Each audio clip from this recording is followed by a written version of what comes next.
everyone. My name is John Dunbar. Welcome to another episode of A Choirmaster's Tale. For All Saints Day, or the Feast of All Saints, and Remembrance Day, which we celebrated yesterday. All Saints is the day we remember those who've gone before us in life and in the church, both known and unknown. And of course, Remembrance Day, or Veterans Day in the U.S., we honor those members of the armed forces who have died in the line of duty. The music for these two time periods is much the same. So today's episode is subtitled, Holy is the True Light. Let's begin today with a performance of the Souls of the Righteous, written by Stanley Marchant in 1936. This performance is by the choir of St. Paul's Cathedral, London, conducted by Andrew Carwood. And it is worth noting that the composer was the organist at St. Paul's during that time. Here is the incredible text taken from the Book of Wisdom. The souls of the righteous are in the hand of God, and there no torment shall touch them. In the sight of the unwise, they seemed to die, but they are in peace. The Souls of the Righteous by Stanley Marchant.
What a wonderful recording, made even better by that fantastic room. Now let's hear a recording of the great hymn For All the Saints, which is hymn 276 in our hymnal, Common Praise. The text is by William Walsham Howe and set to a terrific hymn tune named Sine Nomine, which translates from the Latin to without a name. Sine Nomine, written by Ralph Vaughan Williams. Hopefully you will recognize it immediately. Here is the choir and congregation of First Plymouth Church, Lincoln, Nebraska, under the direction of their minister of music, Tom Trenny, who also accompanies on the organ. The words are slightly different than in our hymnal, but it's a very inspiring recording nonetheless.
My wife's like, "What'd you do?" Not a huge church, but a wonderful music program. Not a huge church, but a wonderful music program. Now let's continue with another great hymn for this time. Blessed are the pure in heart, which is hymn 439 in our hymnal. The words were written by John Keble in 1819 and set to the hymn tune Franconia, which I hope you will recognize. It was first found in Johann Balthasar König's Choralbuch of 1738, though it's also been attributed to the 17th century German composer Johann Georg Ebeling, so even earlier than the 1738 Choralbuch. It was adapted by William Havergal, the version in our hymnal, and here now is a recording of that with the Brentwood Choir in England.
That was the choir of Brentwood Cathedral in England, and I hope you enjoyed that wonderful treble solo on the third verse.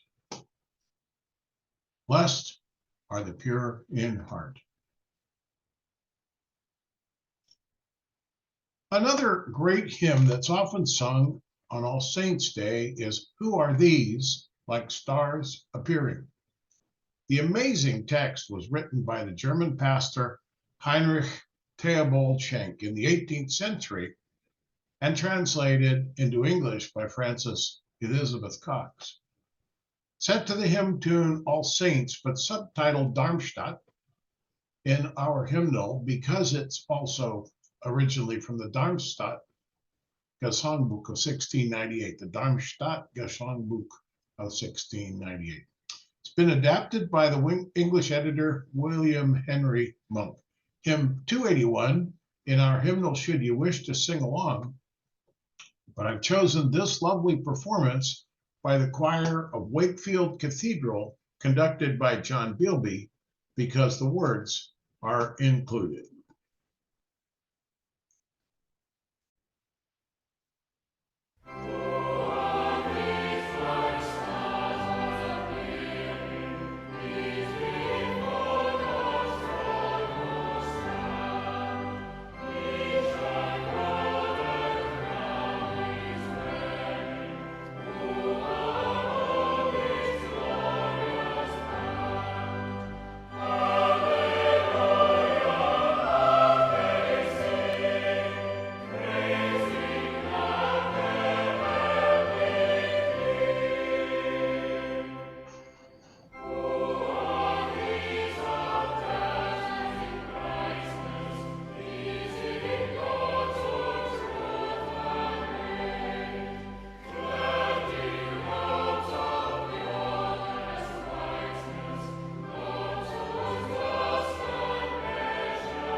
Now their painful conflict o'er, God has bid them weep no more. Who are these, like stars appearing? Now, you may recall that this episode is subtitled, Holy is the True Light. That is derived from the title of a truly divine anthem for this time of remembrance by the same title, Holy is the True Light. It was written by the English organist and composer William Henry Harris. Here is a phenomenal text.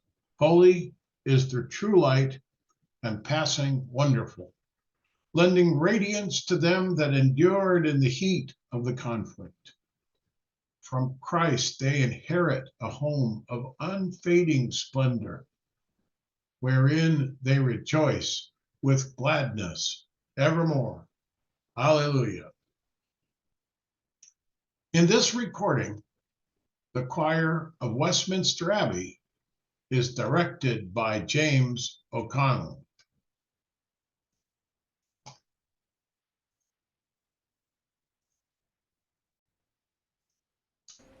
The choir of the Westminster Abbey, conducted by James O'Donnell, will now sing Holy is the True Light, composed by William Henry Harris.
That performance, incidentally, was from the BBC television broadcast of the centenary of the Royal Air Force. Finally, let's close with a delightful postlude, an organ postlude on the hymn tune Sine Nomine, written by the American composer John Weaver for the commissioning of a new organ at Shadyside Presbyterian Church in Pittsburgh, Pennsylvania. This clever piece combines three melodies, the familiar "Oh, When the Saints Go Marching In," as well as the hymn tune Sine Nomine, which we just heard, and a third called Sarum, the hymn tune Sarum, which was the generally accepted tune for the text that we now know until the Vaughan Williams tune we heard today made its first appearance in the English hymnal in 1906. And all of this in a style reminiscent of a Dixieland jazz band. Pretty incredible. Here is a remarkable 2011 performance by the German-born concert organist Phoenix Hell, played on the 2003 Marshall Ogletree Epiphany Opus 1 organ, the Marshall Ogletree Epiphany Opus 1 organ at Trinity Episcopal Wall Street in New York City.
How about that fiddle solo at the end?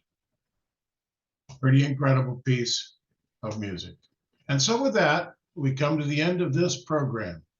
We welcome your comments and prayers, and we hope you will consider supporting the ministry of the parish of Muskoka Lakes. We'll see you again next time.